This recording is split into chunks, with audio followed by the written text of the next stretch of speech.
Of Garissa County today, because the community that is Samawadal is here on behalf of the larger community that lives in Garissa.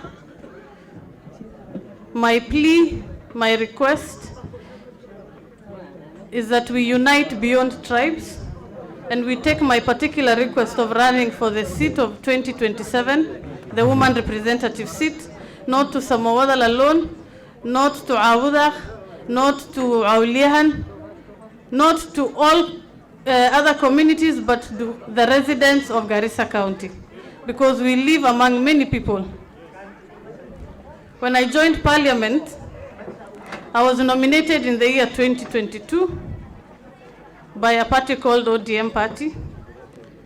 I was nominated courtesy of Honorable Raila Odinga, Prime Minister of Kenya, and the longest-serving opposition leader. He mentored me, he held my hand. When he gave me this job, he did not ask which clan I come from. He did not ask who is her father. He did not ask who is her mother. He only appointed me based on competence. Many people believe that for you to get into the nominated seats, you have to be somebody's girlfriend or somebody's rich child for them to get nominated. Mimi baba yangu si tajiri, si ndio? Alikuwa tu mwalimu. I was raised on the paycheck of TSC. I was able to convince the party leader to support me. He came to Garissa to launch the Azimio campaign in 2021. In that meeting, the youth accepted me to represent them. Honorable Raila, after my speech, asked me to join him as part of his staff, where I served in the Azimio campaign secretariat as a communication team, and we were able to deliver the presidency, only that the servers were not opened. After that, I joined Parliament as one of the youngest members of Parliament.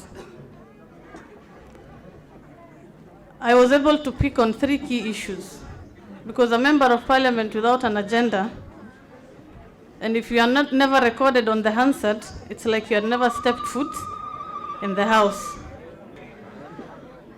I ran with 3 issues. Before I joined politics, I ran an NGO, which I formed alongside youth from the year 2015, as soon as I finished high school. And I resigned officially after I joined politics because NGOs are non-partisan.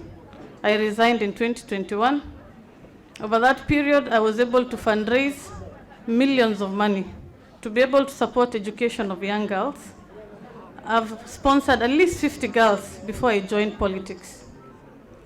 I was a big proponent on human rights. I advocated for the rights of every young person. The issues of IDs I raised before I joined politics. So when I joined politics, I had already had a blueprint from what I wanted to do if I joined politics. My vision was to join politics, at least when I retire. But my ambitions came to be fulfilled a bit earlier.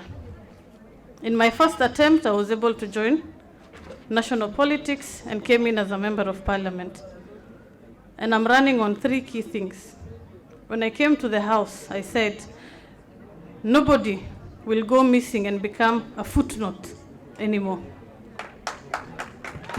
Because we are used to hearing a young man from Mandera has been abducted, and that is the last time we hear from them, Sindio.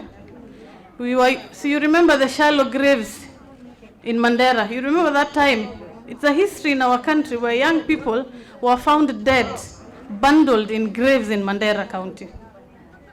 And that was, the atrocities were committed by the previous regime. It really pained me, but I did not have the public voice to speak up for them. You remember the bodies in Tana River, where young people were thrown. I get a bit emotional. I saw them. I saw them here in River Tana. Waliwekwa kwa maji na wakafungiwa mawe, ndio mwili zao zizame kwa maji. Did it or did it not happen? Did we or did we not have leaders when those things were happening? Didn't we? Those are things that touched me, and I was very happy when I got the chance in Parliament. Many people, when they join politics, the first thing they think of is making money. I have my entire career, inshallah, Allah will give me a long life, to make money. Politics will not be the route that I will enrich myself. I earn a salary of 700,000. I have never gone for a contract. Even when I have the capacity, I make the laws. I am able to ask for that. But I stay true to myself because I've been given the chance to represent the youth of this great country. Imagine if I ran in Parliament asking for contracts, forgetting the people I've been sent to represent. I have my entire life to make money, and I will not make money in politics. Besides my salary, I will not stick to anything else. And if I run for office, you will make a contribution, all of you. Si mutachanga pesa?